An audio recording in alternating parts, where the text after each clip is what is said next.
Rachel Kitchener. I'm a volunteer with the Friends of Bushnell-Sage Library, and we're hosting today's panel discussion.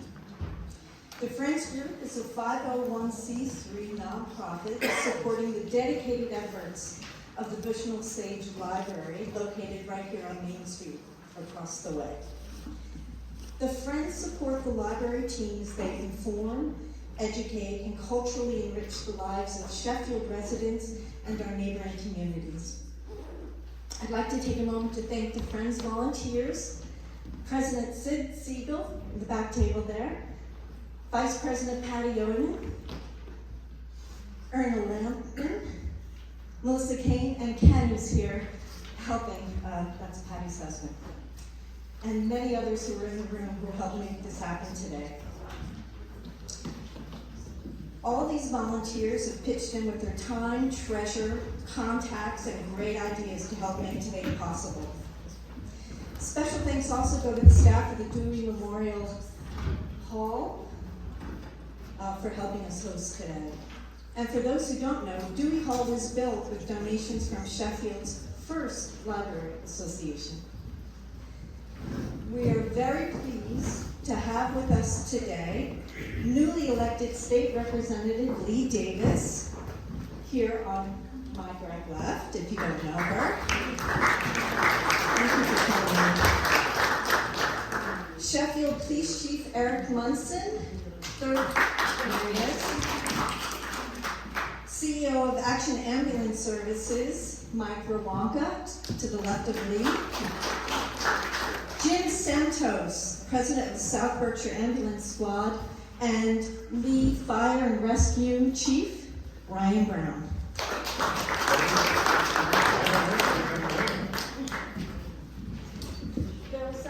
There are several other dignitaries in the crowd, and I think later we can chat with them, and I'd like to identify them. If you're up to it, if you raise your hand, if you're from a surrounding community, that would be great. Please stand and tell us your name. Lucinda Vermeulen, Chairwoman of the Econ Select Board. Thank you for being here. My pleasure. Any other elected officials here? Leigh Bushnell, Sheffield Select Board. Thank you for coming, Leigh. James Driscoll, Chairman of the Dalton Fire District. Thank you, James. Please. Doug Newman, Chairman of the New Marlboro Finance Committee. Thank you for coming. Yes, in the back? Kim Contact, Southern Berkshire Communities, or Southern Berkshire School District, school committee member. Thank you very much for being here. And, oh yes, in the back? David Campbell, Chairman, Abrams Cemetery Commission. Fantastic. Thank you for being here. And we have one more. Charlie Ketchum, Baltimore Board of Selectmen. And another. Julie Hannah, moderator in Sheffield and member of the Southern Berkshire Regional School District School Committee. Thank you, Julie. We know you well. Okay, so let's get started here. Just for context on why this is happening today, I met Jim Santos in September when he invited the Sheffield Select Board to join the upcoming South Berkshire EMS Regionalization Study Grant. Retired Otis Police Chief Roberta Sarnacki could not be with us here today due to a family emergency. Roberta is a certified CPR first responder instructor at Mount Everett, and she's graciously sent a brief statement that I will share a bit later.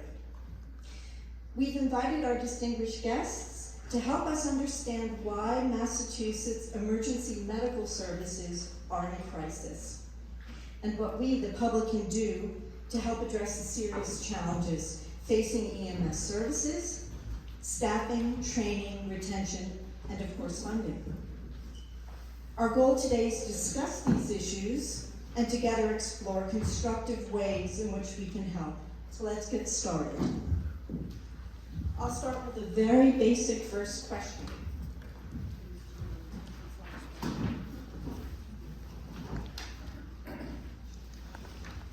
Okay, so the format today will be questions. The panel will discuss those rather informally, but they will have their own statements and insights and some statistics that you might want to make note of. I'll prompt the conversation throughout with questions, and if it veers off a little bit, that's A-okay. These guys are great, they're professionals, and they know their stuff, so we're very, very happy to have you here with us today. All right, here's my first question. If I fall on the ice and break my leg, what exactly happens today when I call 911? Who comes to help me? It's an open question. Well, if you were in Sheffield, the police department would respond, as well as the fire department would respond with one of their medical vehicles. Louder. Okay, so we have microphones. Chief Munson, please. So if you were in Sheffield, the police department would respond, we respond to all medical calls 24/7, as well as the fire department, so that's who would respond in the town of Sheffield. Okay. And because the Southern Berkshire ambulance covers the town of Sheffield, we would also be responding with an ambulance as soon as the call comes in. Okay, as soon as the call comes in. Exactly how do 911 calls get relayed to the Southern Berkshire Ambulance Corps? We're dispatched through two different dispatch centers. For the town of Great Barrington, it's the local police department. For all the other towns, it's the sheriff's department of the precinct.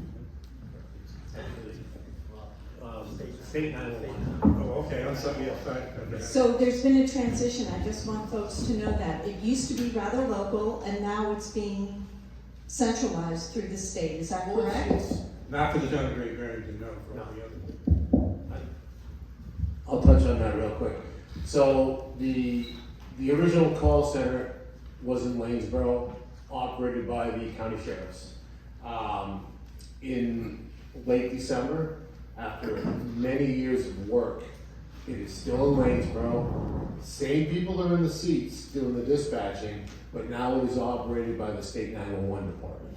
So it's the same as it was, just different oversight. Thank you. Okay, my second question is this. What is the average EMS response time across the Commonwealth and in the South Berkshires at this stage?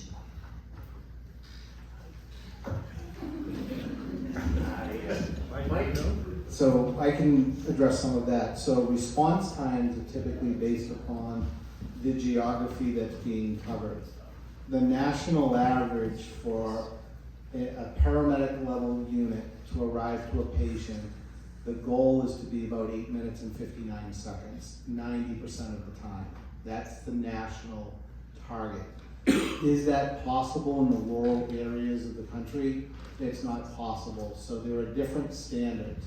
In Massachusetts, each municipality is responsible for filing what they call a service zone plan. And in that service zone plan, the community itself, or it could be multiple communities together, define the standard that they want for their particular community. So the majority of towns in the Commonwealth have filed service zone plans with the state, but not all of them have yet.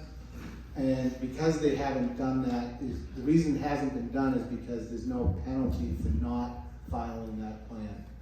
The only way to file a plan is that you need police, fire, EMS, and town administration all working together to define the goals and the targets for the community, and how they will design a system that meets the targets that the community wants to meet, and what resources we put in place. So the service zone plans for the city of Boston, city of Springfield, city of Worcester, it would be much different than a service zone plan for, let's say, Hadley or Hamden or a smaller community or more rural community. So the answer is we do have some national averages, but just because there are national averages and goals out there, it doesn't mean that those goals are being met, nor is it what the particular community wants for a response time standard. Thank you, Mike. Can I jump on that to back Mike a little bit and put some appreciation in the room? So that 8 minute and 59 seconds is a really great goal. It's a goal. We don't need to be in fear, we need to be aware. We represent, like Jim and I represent transport agencies, but the EMS system is multi-tiered, and it starts with first responders, of which Eric and his staff are. So once the call comes in and they start notifying people, the clock starts ticking, but first responders may hand over to EMTs, may hand over to paramedics, and a multi-tiered level to provide the highest level of service we can in the field to, for lack of a better term, our customers. In my community, the police do respond on all medical calls also. Probably 90% of the time, because they are on the road 24/7, they get there before we do. And they start the process. They start checking the patient. They inform us of what we're coming to, and it's a big help. It's not like that everywhere. We're kind of fortunate out here in the Berkshires that small town charm is something that works in our best interest. Most places, the police, the fire, the EMS, with lack of a better term, are a brotherhood, and they work together. That's not like that everywhere. So we should embrace that out here. But remember, we're the end game before we go to a higher level of care, which is the hospital, but it starts with our first responders and grows from there. Thank you. So you've just made it clear that there's actually a number of different folks that can respond to emergencies, but here's a very specific question. Jim, if you have this stat, this would be great. How many ambulances actually serve the Southern Berkshire region? Depends on staffing. Staffing is we have two major concerns, funding and staffing. They go hand in hand. If we have enough staffing, we strive to have 2 paramedic rates on the road 24/7.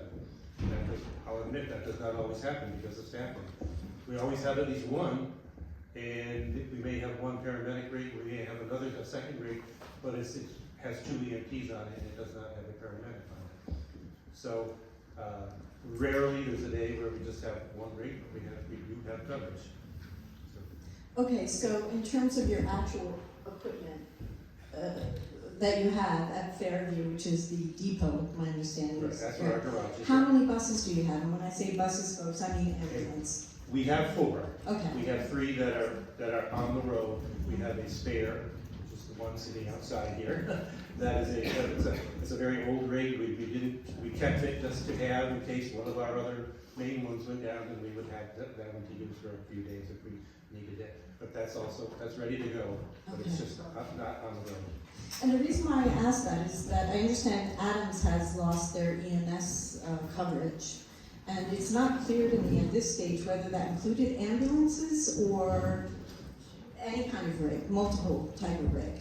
I don't think Adams lost their EMS coverage. Adams ambulance no longer exists. Okay. So they were forced to scramble to bring in other coverage.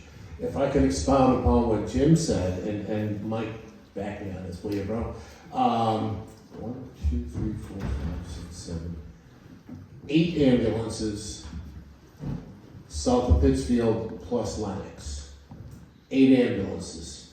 However, an ambulance is just a truck.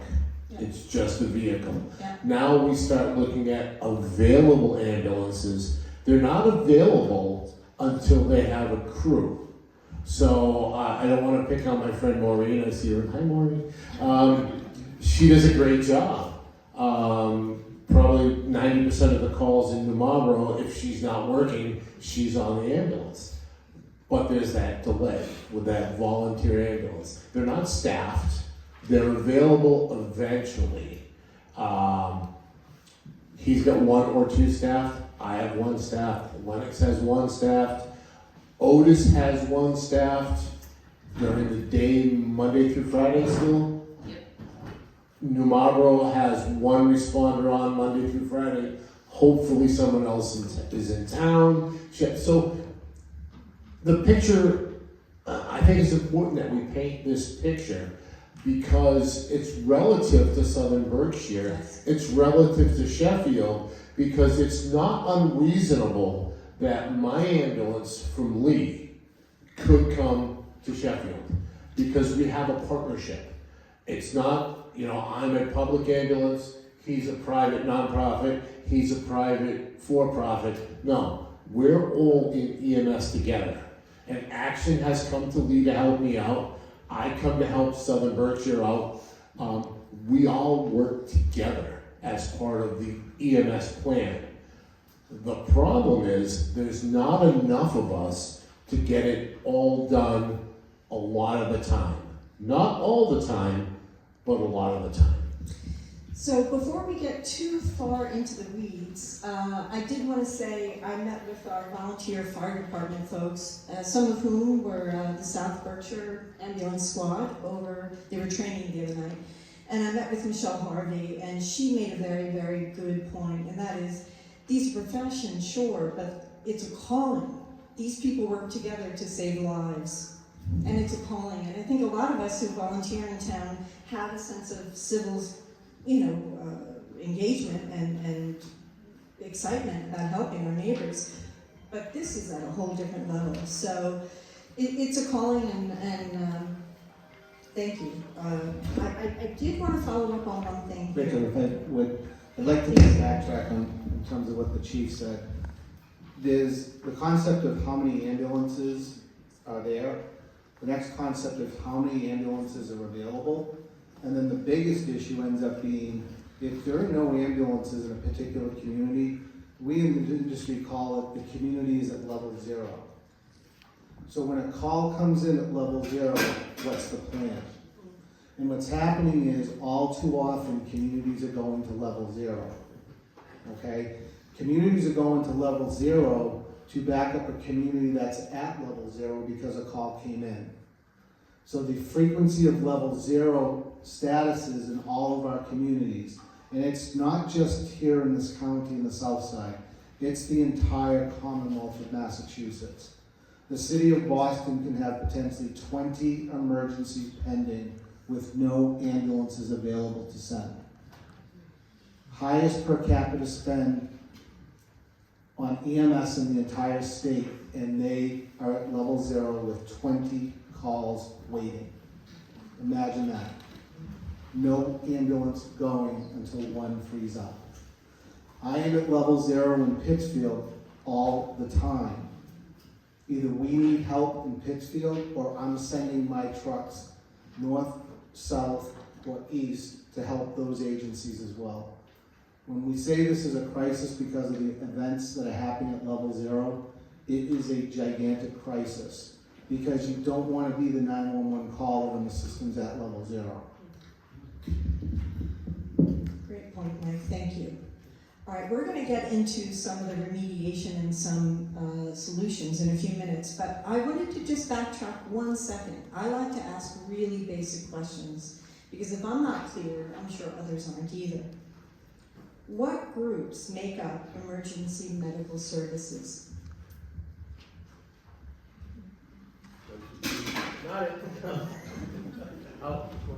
So, emergency medical services is a very broad brush term.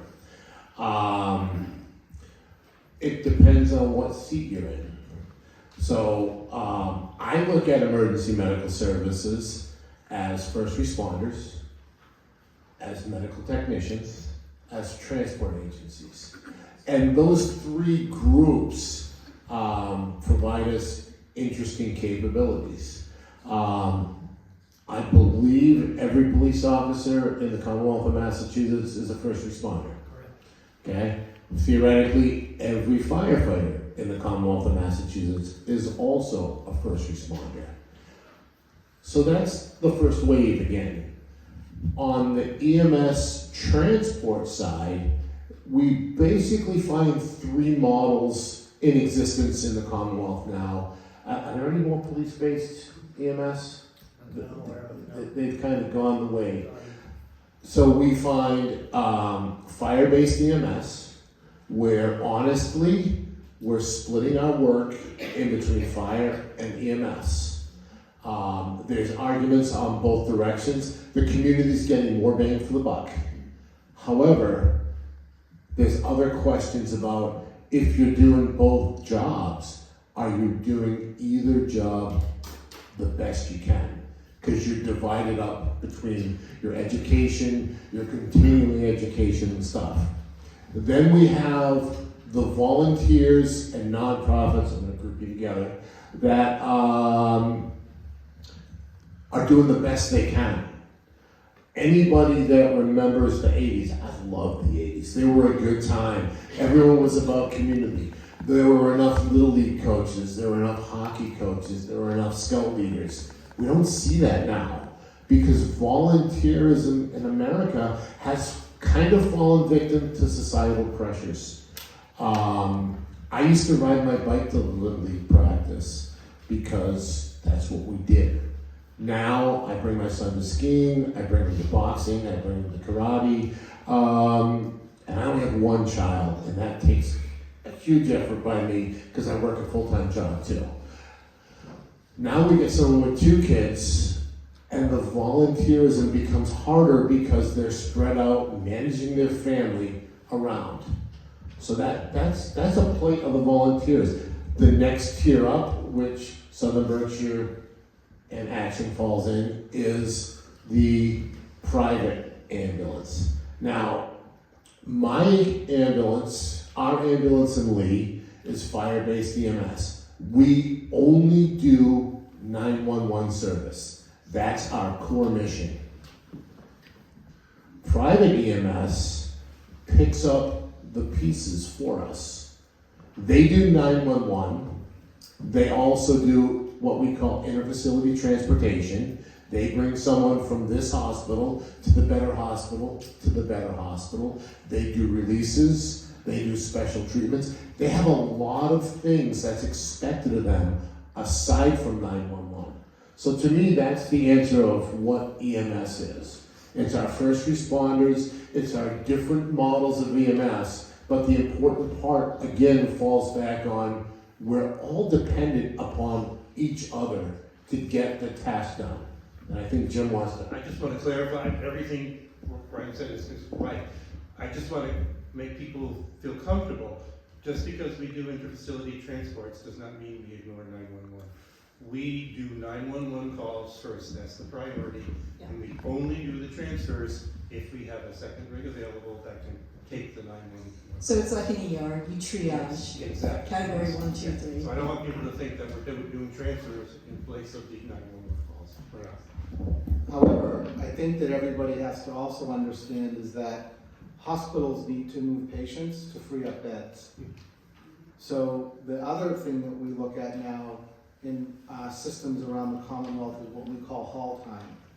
Haul time is the amount of time EMS crews are waiting in emergency rooms for an open bed to put the patient on. That can be 2 hours, an hour and a half, 45 minutes. Imagine the amount of time we're taking EMS units out of their coverage area because the hospital has nowhere to put patients. So when the ER backs up because there's no beds in the hospital, and we don't have EMS resources to send the hospital to empty those beds, everyone's backlogged in the emergency room. So an overall system fix has to address patient flow within the entire healthcare system. On average, every day in the Commonwealth, there's over 660 patients in emergency rooms. There are right now on average that are just mental health patients waiting for a bed or a way to transport them to a mental health facility. Those are beds that are for all of you in an emergency that are not available to you. So this really has a significant domino effect. And if you talk to the representatives of the hospitals, they can tell you the times and predict how bad it's going to get based upon how many patients are going to be discharged that day. So the hospitals sometimes have to go into an emergency management session to figure out what they're going to do to make sure they can continue to take ambulances. BHS as a system has done a really good job looking at these haul time issues, but other areas of the state, they can't manage it because of the sheer volume. However, the system is not far from getting to the point that it's going to become a bigger and bigger problem. Because we have less staff to move patients between the BHS campuses. And if we can't move them between campuses, then essentially you're gonna close an emergency room until patients can move, which has happened. Yeah, that's an excellent point. I used to manage a pediatric emergency room in New York, and we absolutely went into emergency mode, and we had to figure out which of these kids can we leave out in the hall to open up a bed for an emergent case. So it's those are tough decisions to make. Let's just put it that way. All right, I'm going to shift a little bit here. And I want to shift over to maybe some state legislature history and context. I understand that Massachusetts does not consider EMS an essential service. In fact, in Massachusetts, EMS is separated from police and fire and rescue services. That's my understanding. Why is it that some towns have fire and police departments staffed with certified paramedics, EMTs, and volunteer ambulance squads, and others do not? Police chief, would you mind sort of... Sure. Yeah, no, I'll bring you in on this. Well, in speaking for Sheffield, there isn't a lot of police officers that are EMTs. Oh, sorry. Not used to speak that, come on. So in Sheffield, there's not a lot of I think I was the last EMT on the department. I gave mine up about 5 years ago after 29 years. It's a struggle to have, I would like to have police officers become EMTs. It's a struggle to do that with all the other training that they have to do and complete throughout the year to stay just to be certified as a police officer. Yeah. Adding another element into their job would be difficult for them to manage, and then also there's compensation issues there as well. So that's always a struggle. I did want to bring this up. I'd like to know who pays for the certification of the EMTs, first responder courses. Are those the individual pays for that, or do they get any stipend at all from the state or from the communities that they serve? I would say that's probably mostly in the hands of each individual municipality. Some departments where I believe Sheffield Fire, if one of their firefighters wanted to become an EMT, they would help cover the cost for that. And I think that's the way it would be in most communities. Some communities may have a program where you will pay for your EMT certification, but you're going to stay on our squad for X amount of time to kind of absorb that cost. So, cheap route might be able to. We in Southern Berkshire will also, if someone comes to us and wants to advance their level of training, we will make sure that we can help them out in one way or another. We may not pay for all of it, but we are able to help them a great deal. Okay, For the finances. I'd like to shift a little bit, Ryan. If you... Let me actually answer your question in a very blunt answer, if I may.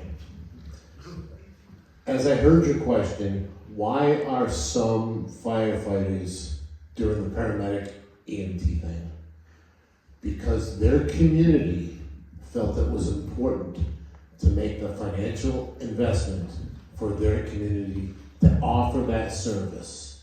You know who I applaud the most in Berkshire County, and not to take anything away from anyone else, but the town of Beckett. They don't run a lot of medical calls compared to other towns. Yet they found that it was important enough to that community to fund 24/7 paramedic level coverage. I applaud that. That's a huge investment of the taxpayers with a guaranteed return of you might pay for the gas. So that's the blunt reason, because some communities wanted to make that investment. Right. And this leads me to sort of a larger question, and that is, does the Commonwealth currently fund and or mandate EMS and ambulance services in rural Massachusetts? Do they do any partial funding? And is there a state law that mandates that service be available? No, the answer is no, there is not. I thought that was a good basic question to ask. So I'll step in. First of all, thank you so much for the Library Bush and Sage Friends of the Library for organizing this. So declaring EMS as an essential service. So essentially in 1973, EMS Systems Act left the states responsible for EMS funding. And at the heart of this is that it's up to municipalities to determine, where the funding is. So, whether it comes from taxes, whether it comes from donations, whether they're dependent on the reimbursements they receive. So there is no umbrella that the state is holding currently in the state of Massachusetts. There are 13 states, including the District of Columbia, that have deemed EMS as essential service. And essentially what they're saying is they're prioritizing funding, and they're enabling and ensuring that this is important enough that there's a comprehensive funding stream and mechanism that EMS is put on the same level as fire and police. And that is really, really important for so many reasons. For retainment and, recruiting EMS providers, first responders, you want this to be on the same level for reasons of pensions, for some of the benefits that come with being a fireman or being a police officer. That once it is on the same level, then you have that strategic and comprehensive plan. But right now, the Commonwealth of Massachusetts does not deem EMS as an essential service. So that is one of the very, very top reasons for the legislation I put forward. I just want to jump in just a moment. If you don't have a copy of the 5 bills that State Representative Davis is working on right now, please make sure you go to one of the volunteers, and we'll make sure you have a copy of that. Please, Ron. I'm going to paraphrase because I'll probably never quote him correctly, but a dear friend and a person I enjoyed working with for a number of years, Mr. Christopher Ketchen, who was my town manager, kind of put it very, very bluntly at a round table I was at one day. If you want to take EMS serious, why are you not funding it equal to your DPW? Okay, if your community thinks EMS is that important, then is it as important as plowing your roads? Is it as important as mowing your lawns? Because it should be a little more important than that.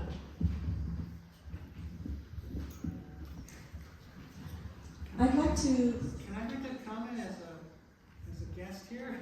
Matthew, we're going to have, sorry, it's my friend Matt. It's very pertinent to Mass Hire has paid for training. I just finished an EMT course at Southern Berkshire along with 11 other students. And if there are certain, we retired, so it depends on income that you show, but Mass Hire just paid for 5 out of these 11 students for training, for EMT training. We just passed the state practical. Now we have to take a state written exam. And this is also being paid for by Mass Hire.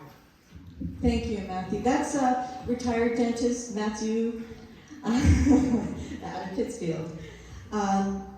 We'll get to Q&A afterwards, and if you have more to comment there, that would be great. I did want to follow up a little bit on some of the initiatives that are happening right now in the state legislature. There's a lot of action happening in Boston right now, and we've actually moved this citizens gathering up from April to February because there's a lot of committee assignments happening, and State Representative Davis has really dove in both feet into this issue and building on what the area and the experts have done in the past. So if you wouldn't mind jumping in a little bit and talking about some of these bills that you're working on. Sure. First of all, call out to all the first responders and all the folks in this room that really, really care about what's going on and all your hard work and dedication. I mean, I'm a conduit for the work that has been going on for years and years and years, and I am blessed and honored to be in a position to help out. So I just want to make that known, that I am here to serve you, to help this community, to help all the communities here in the Berkshire County and the 3rd Berkshire District. So, these 5 bills that I put forward are among many that have been put forward this legislative session. And this has come from years of discussions, particularly during my campaign as for state rep, and talking to these folks and saying that if I ever was in a position to help out, this is among my first priorities and my top priorities. So this is really a result of the discussions we've had and the good work of the folks here and anyone that's here really working so hard. So what I will address is that in the big picture, we have this patchwork of ways that we're trying to go about providing EMS services or emergency medical services. So we have a patchwork of funding, we have a patchwork of certification, we have this whole thing. But what we need is a comprehensive strategy and strategic and dedicated funding that lift it up to the point that it really needs to be. With the fire and with the police department. So some of the pieces of legislation that I'm putting forward are in these handouts, and I'll just touch upon a few of them. So what we mentioned, declaring EMS as an essential service. So I mentioned that in Massachusetts this is not deemed as an essential service. So what this piece of legislation would do is declare that, and it would standardize funding mechanisms so that we have state funding, that these folks aren't scrambling, going to towns, going to Great Barrington, going to Egremont, asking for money just to keep them afloat. I mean, that's, that should not be happening. So we need to help this. We need to make sure that the state steps up and sees that this is something that needs to be dedicated, and that they're not just that they're not just waiting for insurance reimbursements that aren't making the cut. What this also would do was guarantee long-term financial stability and service reliability. So across the Commonwealth, we would have a dedicated stream as announcing this and declaring this as essential service. Hand in hand with that is another bill that is a special commission on emergency medical services. So if you look at this handout, there's 5 different bills, and some of them are overarching, declaring as EMS an essential service, and also starting a commission. And what this does is that focuses data. It focuses, the experts in the room saying what are the mechanisms, what are the problems and the challenges and gaps that need to be addressed, and bringing it into the Commonwealth. So those 2 are kind of overarching. Leigh, could I jump in for 1 second? And I appreciate your efforts. It's great. It's great that you're on our side. You mentioned fire and police, and this is going to sound counterintuitive to the people in the room that know that I represent fire-based EMS. We can never survive without private EMS. We have to include them in this picture. We can't just talk about fire and police. We have to talk about the big picture. We always have to remember that there's room for private EMS. Small towns that financially can't do this on their own need to have a mechanism to subscribe to private EMS or work together to build a regional compact. The problem with regional compacts is that 8-minute and 59-second number.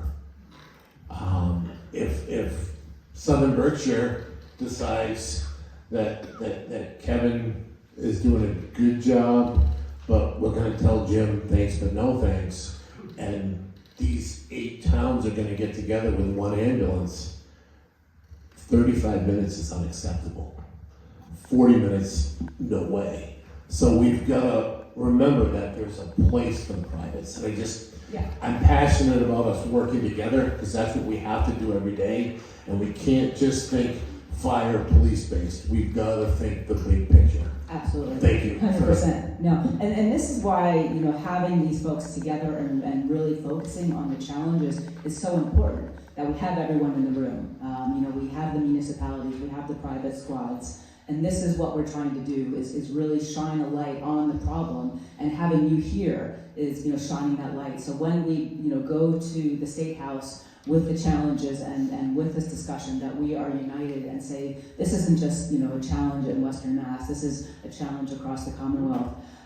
So we have the couple, 2 bills that I mentioned. And what I will say is, as I was really going into deep dive discussions, looking at the bills, I was looking at kind of different prongs, and I was looking at some of the challenges, including funding, workforce development, and regulations. How can we improve regulations? So with these 5 bills, they were really, focused on how do we address each prong, in looking at addressing the challenges. So the other couple bills that I want to kind of mention is, funding. And when we look at how we're going to, expand the funding that the EMS has, emergency medical services treatment in place pilot program. This is something that I've talked to Mike certainly about this, and if you want to kind of give a little insight into why this is important in providing an additional funding stream for the EMS. I can probably speak to some real numbers associated with this because it's a project that we're working on. Our service covers a number of communities in the Commonwealth, but we also cover areas of New Hampshire, rural New Hampshire as well. So we're very astute to the challenges of rural EMS with some of the systems that we run. What we do know is that EMS's biggest cost factor is what we call cost of readiness. To have a vehicle there 24/7 and it doesn't move is a real cost. We can't trim back staffing levels from the overnight because then there'll be no one to go on an overnight, right? What we do know with EMS is there's patterns to call volume. We are not very busy on the overnights, unlike fire service typically has a lot of working fires on that overnight side. So we're a little opposite of them in some areas. However, in some of our systems that we run, only 50% of the time that we go out the door actually results in someone going to the hospital, which ends up allowing us to generate revenue.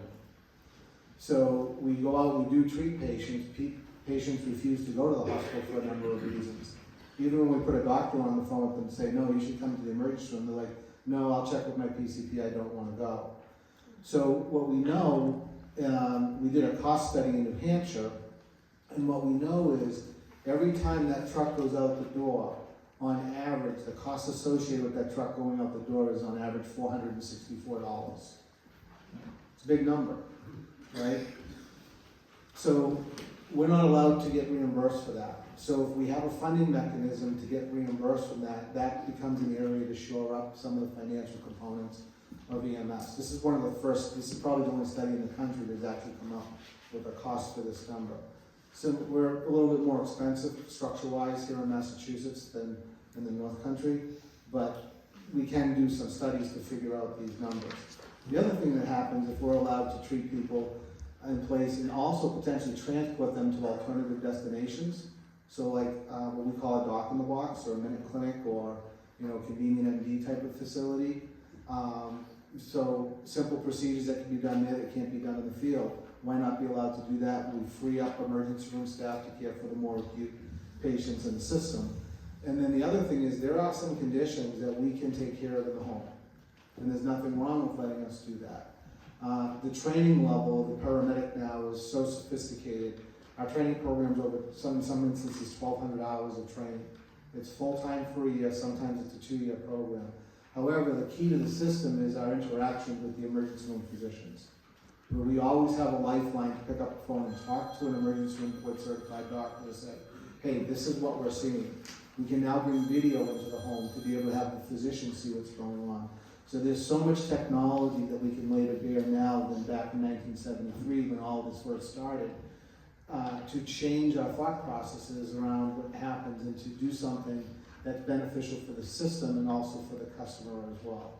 We're there to fix their crisis. They're calling 911 because they're in crisis. And that definition of crisis is very broad, as the chief will acknowledge. But they go to on a daily basis. It's everything from my dog doesn't feel well to cardiac arrest and everything in between. It really is. So the EMS system is really kind of society's support system.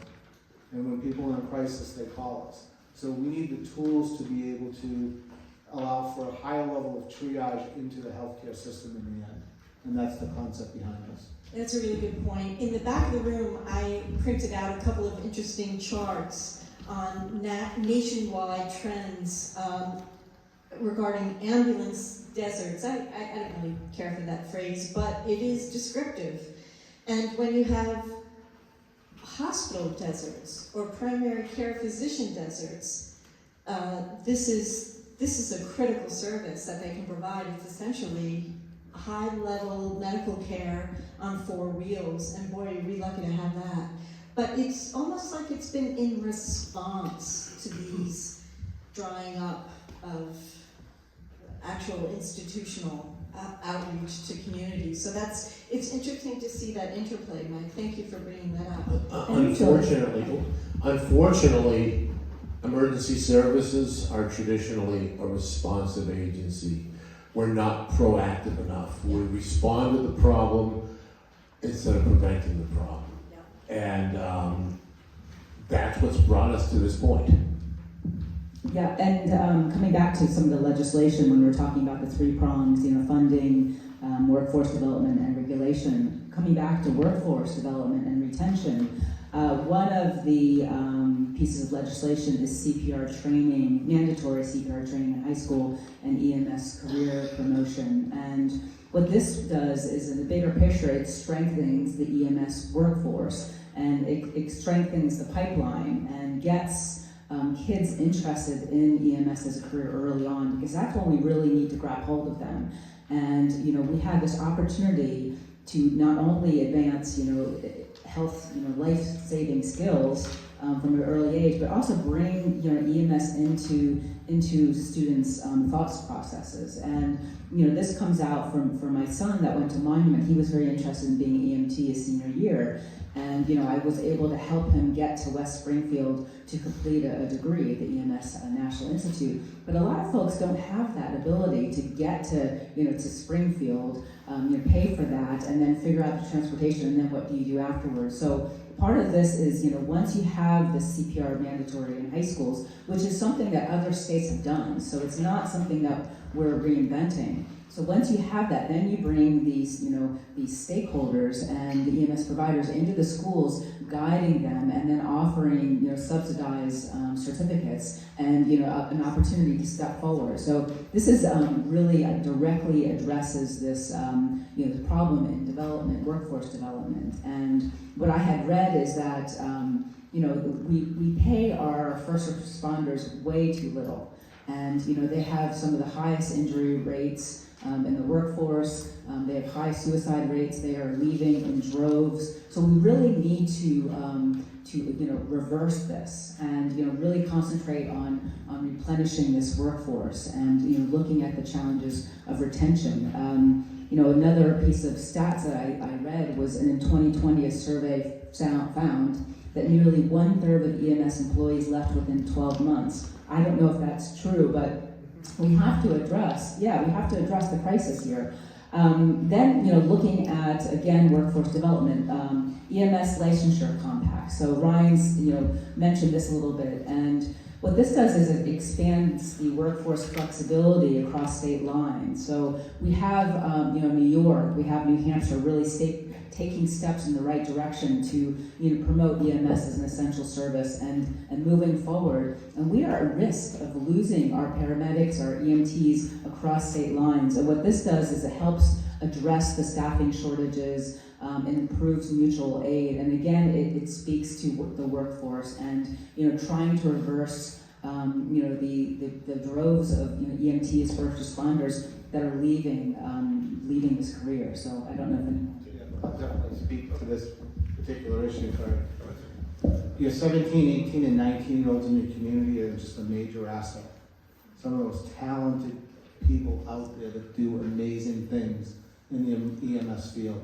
These kids at 18 years old are going out and doing some amazing things, and we do not do a good enough job of engaging with those kids as they're moving through their secondary education. That's the first thing. We currently have a pilot program running in a high school where we're running an EMT program. The last period, Monday through Thursday, is the EMT curriculum, and then on Friday afternoons, they do their hands-on practical. We had 30 kids interested in the program, and 23 ultimately enrolled, and 23 will finish, approved by DESI. The challenge that we have from an education perspective is that we have lost all of our instructors and the people that are allowed to instruct EMTs. So we have a giant funnel, and we have very limited access to that. I asked the Department of Public Health if we could have high school teachers who are master level educators teach the curriculum for EMTs within the Commonwealth, and my answer is absolutely not. It's not an option. So we have some avenues. These are some of the things legislatively that we have to go back and look at to say, hey, we got to reevaluate this, and we have to open up this labor force, because these 17, 18, and 19-year-olds, they're looking for career pathways. And a beautiful way to get to becoming a physician, nurse practitioner, nurse anesthetist, a registered nurse, respiratory therapist, ultrasound tech, radiological tech, and do it through an EMS career. And so we look at this as a career pathway issue, and we can do things to engage these kids to do that. And I'll speak to the grant issue relative to training. We received a $1.3 million grant over 3 years from the state to train paramedics. So as a result, we're on our third cohort, and we're training paramedics here in the county finally to be able to do this. But it's $1.3 million to be able to invest in training of these kids. It's not cheap. It's 1,200 hours of training.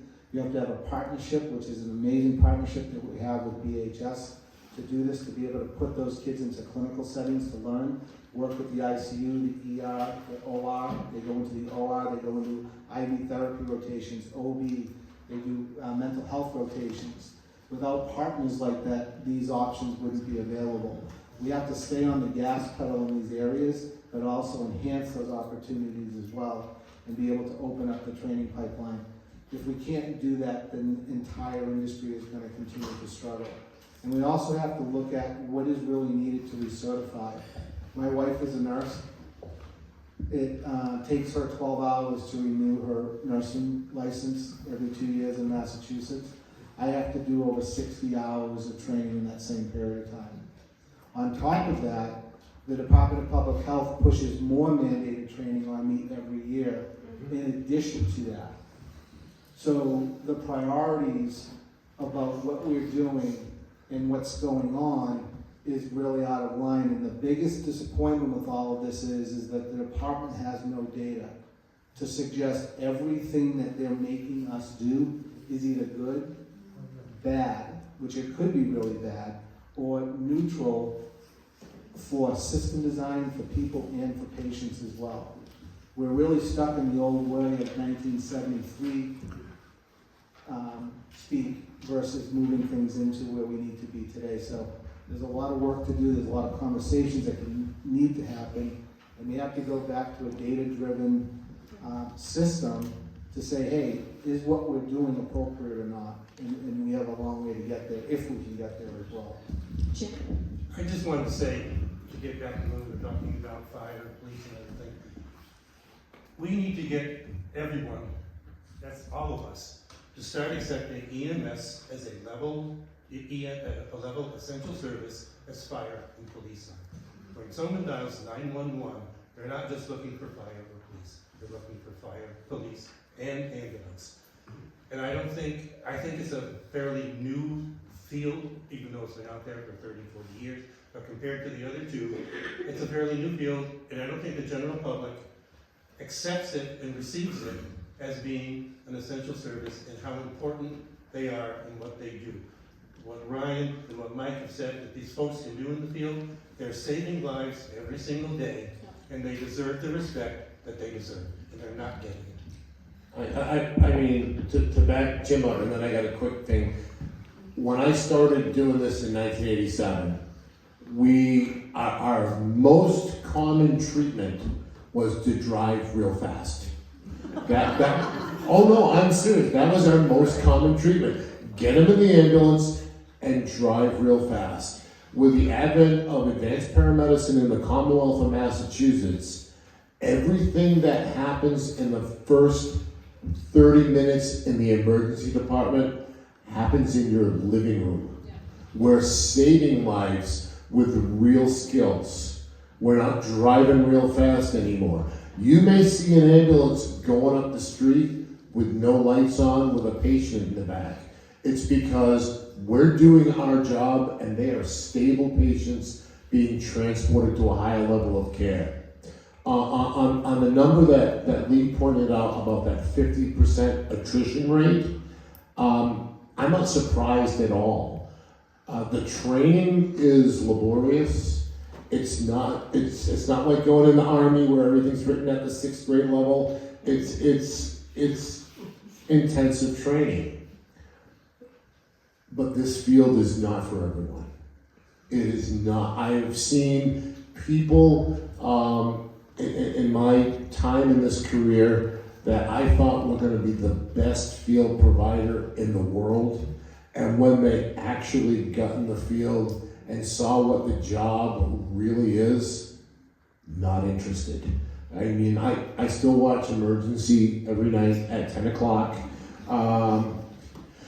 That's not what the field is. It looks really cool. How many people watch the Chicago Fire show? Okay. Guess what? That's TV. That's not what our field is. We do everything from consoling people that are crying and they can't tell us why, to intubating people through here and saving their lives and everything in between. And it's not for everybody.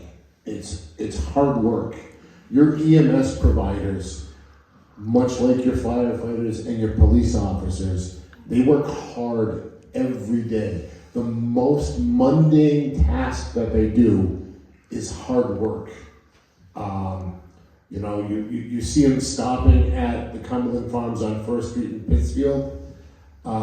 That's a treasured moment to grab a cheap soda and see the weird stuff in the parking lot.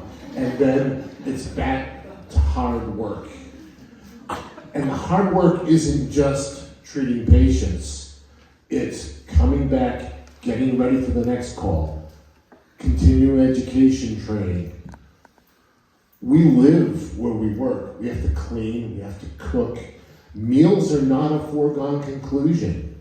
Last week, my guys made the best lunch. I thoroughly enjoyed it at noontime. They enjoyed it at 3:30 because at 12:15, out the door they went to 1 call, to 2 calls, to 3 calls. And we tried to keep it warm for them, but that's our business. That's what we do. I mean, a lot of people think that we live in shiny establishments and walk around and shine our trucks. We do. That's part of our job. That's vehicle maintenance.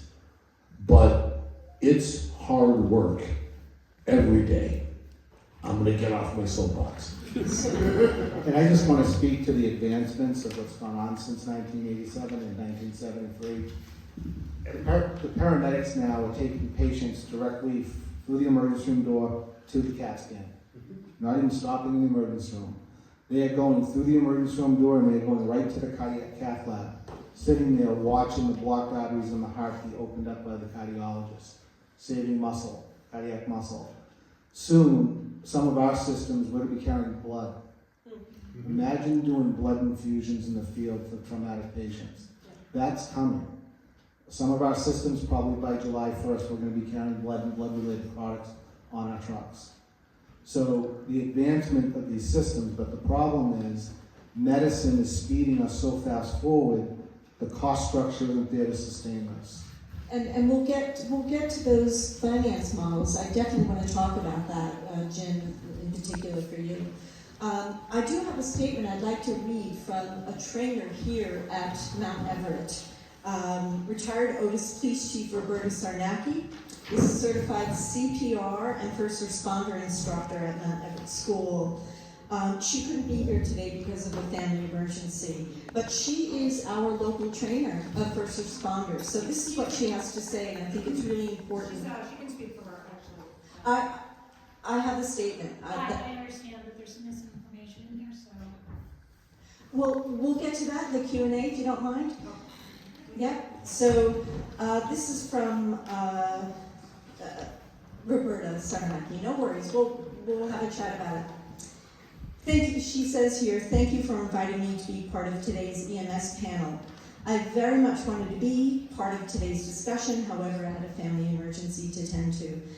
My name is Roberta Sarnacki, and I have been an emergency medical technician in Massachusetts for 30 years. I'm a certified American Heart Association instructor through Fairview Hospital. I volunteered with the Otis Rescue Squad for several years, and I currently serve as one of the EMTs for the athletic department at Southern Berkshire Regional School District. Additionally, I teach a first responder and CPR course to high school students at Mount Everett. I also taught a course in first aid for school professionals, as well as CPR to staff members in the Southern Berkshire School District.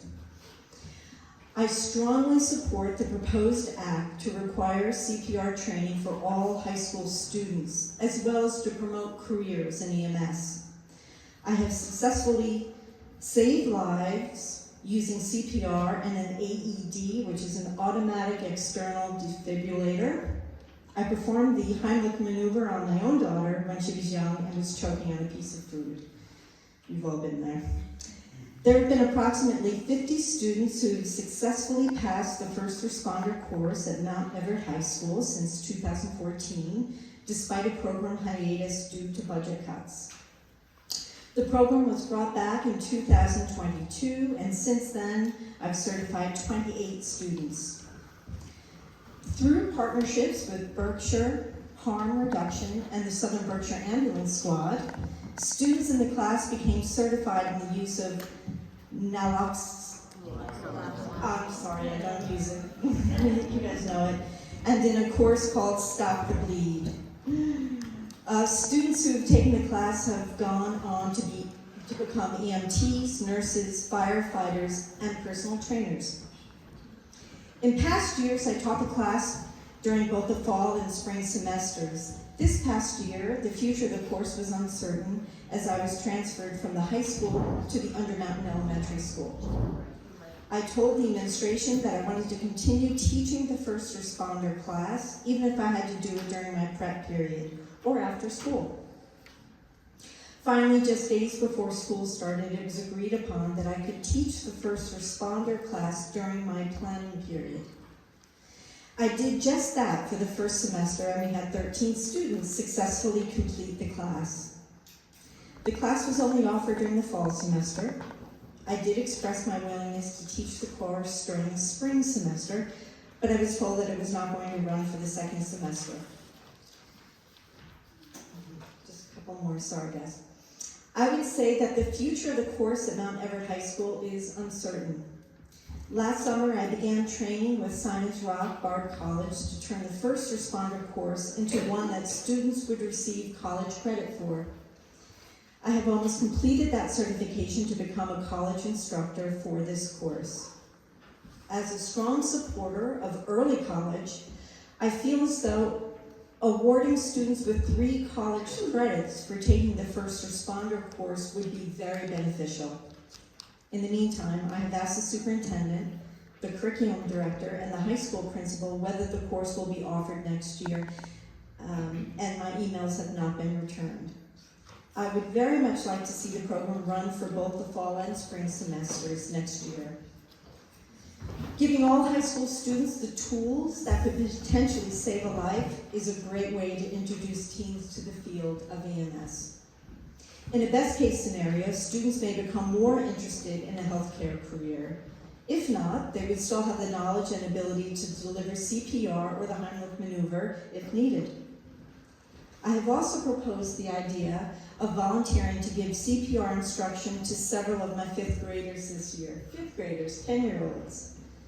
My 5th graders saw the CPR equipment that I had out for the high school class, and they immediately ran over to it. asked questions, and of course, wanted to try to pump the chest of the mannequins. They have asked for the opportunity to stay after school and learn CPR. Several of the high school students who took the course during the fall semester have volunteered to help with this process and potentially teaching the kids. I'm hoping to have this after-school course up and running very soon. And she simply says at the end here, thank you again for the opportunity to serve on the panel. And if anyone has any further questions, I have her email if you're interested. You can see me after. Thank you, and I appreciate her support for this. One of these bills would basically bring this into the high school, so thank you. Before I guess we start the Q&A, what the biggest takeaway is that I'm hoping you all will walk away with is that, we are at a crisis point.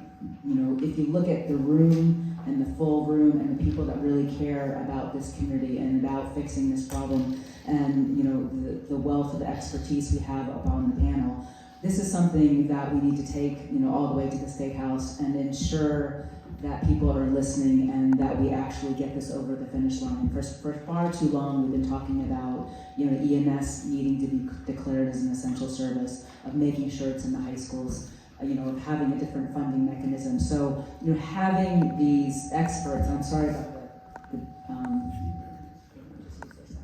We like it. yeah. But what the biggest takeaway is that, we are united as, communities in realizing that this needs to be addressed. And, I do want to, thank those that are on this panel and those that are really participating in this discussion, because, that's what we want to do. We want to make sure that when the new legislative session starts, that EMS is top of the priorities for the new reps and the new senators. So I really thank you all, and if you guys want to. No, I think that we're at a point now with EMS that we need some guardian angels at high levels to look over what's going on here. It's been dismissed for far too long. We're beyond crisis mode. We are literally putting fingers in dikes, and we don't have enough fingers anymore to shore up all the leaks. I also can tell you is that people are negatively being impacted across this entire Commonwealth every day. There are patients that can't be moved. I had a senior executive at a hospital cry on the phone with me that if you can't find a truck to move this patient to this hospital, they're going to die in my emergency room. I have calls from patients' families at least once a week. Please take my mom to hospice. I don't want them to die in the hospital, and my response is, I can't help you. Every day, we have children passing away in the Commonwealth because we can't send an ambulance to them. That's true. This is real. And it's not working. It's beyond broken. Eric's like, I never follow that. I think I would just like to talk a little bit about the educational portion that Mr. Matthews talked about in her letter. I think it's important for everybody in this room here. You're interested in this issue, this problem. Talk to your friends, talk to your neighbors, talk to your grandchildren. Encourage them to consider EMS, police, fire as a career, as a hobby, whatever it might be. That might grow into something else in the future. That's how we're going to get the future of EMTs, paramedics, doctors, nurses out here. If we don't talk about it, we don't encourage it. Not everybody's going to be a lawyer, a doctor, an engineer, but this is certainly a great career. Any one of the three disciplines, it's a great career for anybody to have. And just, get out there and encourage people to do it. And I think we do have some school committee members here too, I think from both districts possibly. This is something that I think the school should be considering as far as their education programs. I know they're doing a lot of college prep things, but not everybody's college wants to go to college. And it's I didn't go to college, and I'm sitting up here today. I'm very proud of that. And I think you can encourage people in the educational system to, look look at these kids and students as possible lifesavers in their life at some point. I can't top what Mike said either. There is one statistic that I would just like to throw out there that I present to the select boards and finance committees when we go to chat with them.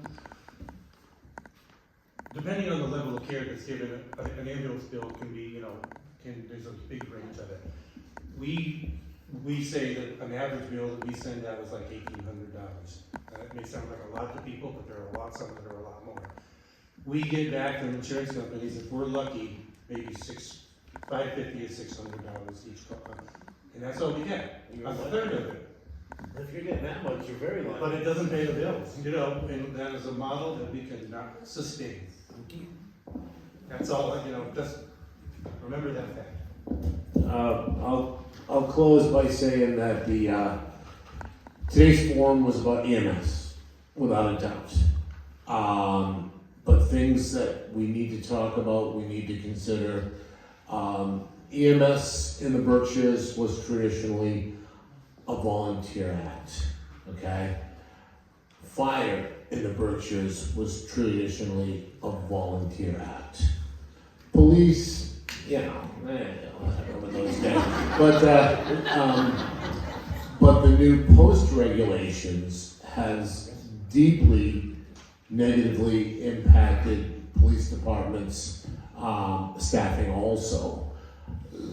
These are things we have to think about and talk candidly about in our communities on how we're going to overcome these obstacles today, tomorrow, next year, in the future.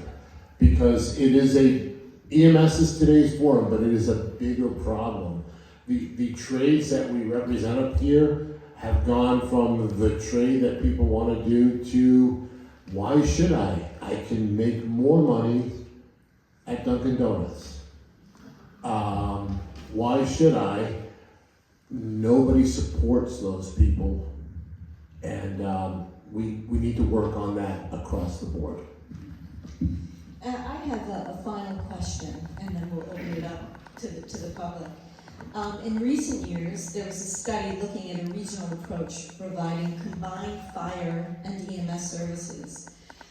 And then in December, the state awarded a $180,500 grant to Great Barrington, Sheffield, and 12 other surrounding communities to study regionalizing EMS services in the Southern Berkshires.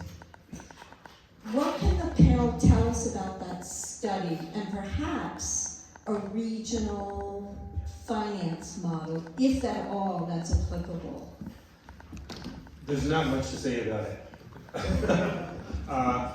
Yes, way back in May, Representative Smitty Picatelli got a group together representing all of the 18 towns that he represented, and any ambulance service that was in that could be part of the community was invited.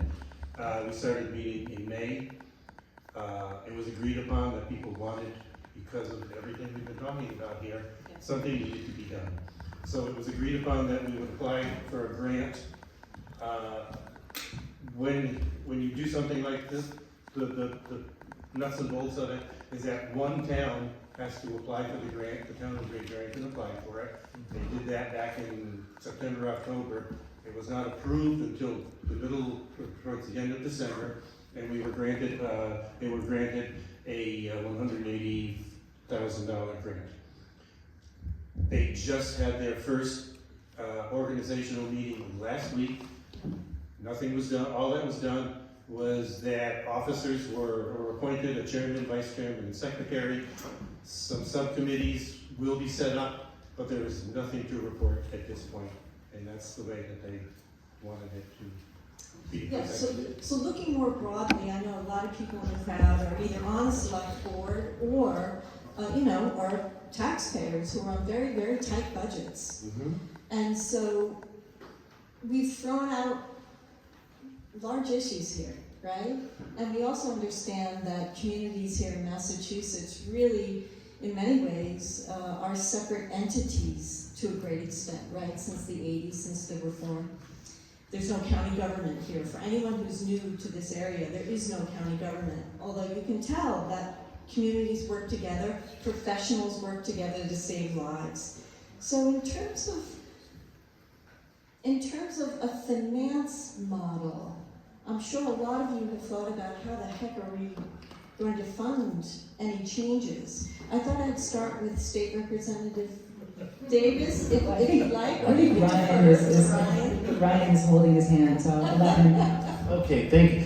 So, Jim did a great job catching us up on the new study, which is the new study. The old study, which was one of many studies, we did a regional study.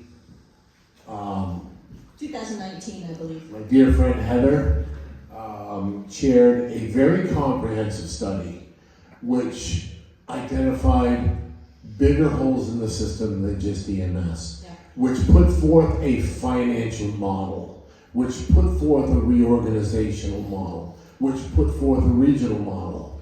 And I thought it was a great study. And I have a copy of a book about this thick. I think it may be in the bottom drawer of my file cabinet where everyone else has it. It was a great study. The problem with studies in general, when all the stakeholders don't agree, they fall on deaf ears. And that's terrifying, because if we don't remember history, we are doomed to repeat it. The old study did combine fire and EMS. That was a model that was proposed. It was a wonderful, comprehensive study that now, I could give it to the new committee. They could probably cut and paste more than half of it. So the study thing is a great idea, but we can't let it stall. We have to capitalize on it. And like I said, that last study, thank you, Honorable Leigh Davis, for yielding to me. How can I work in chambers? But that had a financial model in it. And we just said, well, that's great. So studies are one thing, action is Yeah, and what I will another. say is, and I'll defer I to was Jim just in a saying- sec. Well, we're running on a parallel track, so, it's not either or. I mean, the fact is there's a crisis and we're all in on it, right? So when you look at the 5 bills, if we're lucky to get 1 or 2 through, that's a great, win for us. But the main thing is, whether the regional study goes forward and it takes 3 years and there's legislation that's passed, we are calling this out as a crisis. And, whether it's a pilot program or, declaring it as an essential service, something needs to be done. So I'm taking the role as a legislator, as a new legislator, to put this forth and ring the bell and say this is something that the state needs to step up and declare, as essential service and provide funding and data and a strategic direction. So, it's not either or, it's parallel tracks, and it's basically all us coming together saying there is a problem, there is a crisis, and we need to do something now.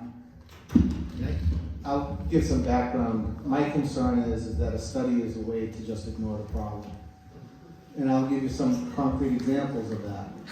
In 2012, the federal government did a cost study for ambulance service costs nationwide, made recommendations, and by that study essentially said that we were being under reimbursed by almost 6+% for every Medicare call that we did. Nothing happened at the federal level. Fast forward to today, there is a 5-year cost study being done now for providers around the entire country. So my attitude of a 5-year cost study is this: it took you 2 years to come up with the idea and implement it. We're talking 5 years now to do the data, and it's going to be 2 more years to analyze the data and maybe do something legislatively. So we effectively kicked the can down the road 10 years, right? Those are my concerns. Again. Now, with Representative Davis's concept here, with potential support from the Senate side, their study is a short timeline, and this is what's beautiful about it. 30 days to appoint the commission members, 5 months from the date of the appointment of the commission, after their first meeting as commission members, recommendations to the legislature. So it's 6 months. The clock is ticking, which is what we need to show the urgency of the problem. That's why this is so important, because it's gonna light a fire to actually come up with concrete examples. And my only concern is, legislatively, we like to say we're gonna fix things, but let's not break something while we're trying to fix it as well. Thank you, Mike. Now, panel, any other statements or insights before we open it to the floor, to the public? Right. All right, we have a microphone up here at the podium if you're comfortable coming so everyone can hear you. That would be